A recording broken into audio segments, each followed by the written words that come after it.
What's happening, Survivor? I'm Brandon Lawrence. I'm an ER doc in Phoenix, Arizona. Nice and sunny day. And I want to start off by saying that, first and foremost, I'm a husband and a really goofy girl dad. I raise my kids with such ferocity that they're just going to be total badasses when they grow up.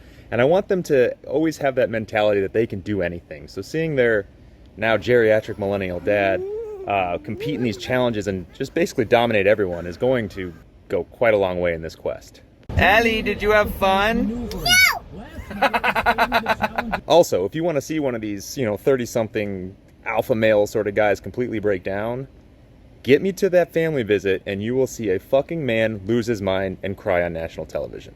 Next, like I mentioned, I'm an ER doc working through basically the biggest health crisis of most of our lives.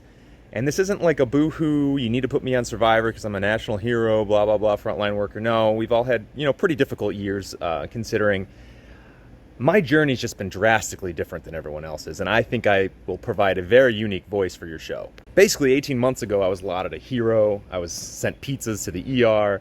I had thought that I was going to die, and not a year later, we're liars. Our medical licenses don't mean anything. People that can Google things and make YouTube videos are now supposedly the people that know everything about COVID and treating it.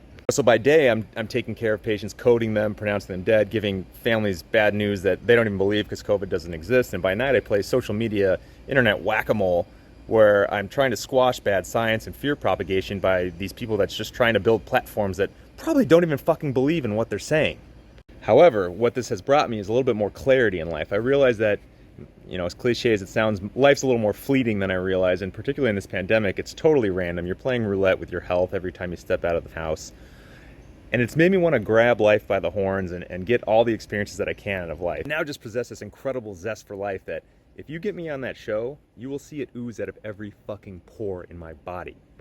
I know this is cliche and it's probably been said dozens to hundreds of times in these videos, but Survivor saved my mental health in these last 18 months of the pandemic.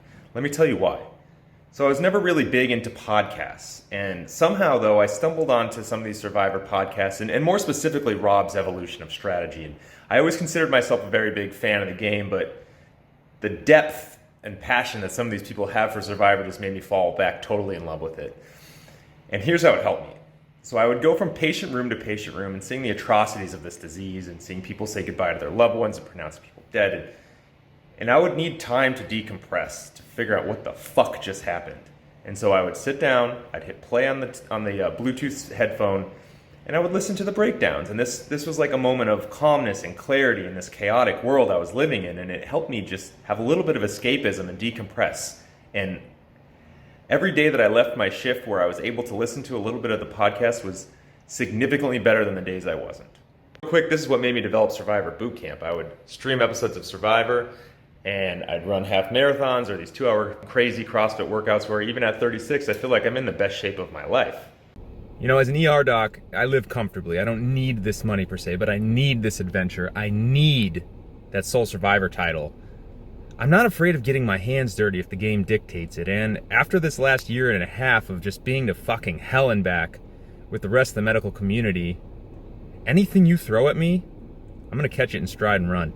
Finally, get me on your show, and let me tell you why my personal mantra, be water, will win Survivor.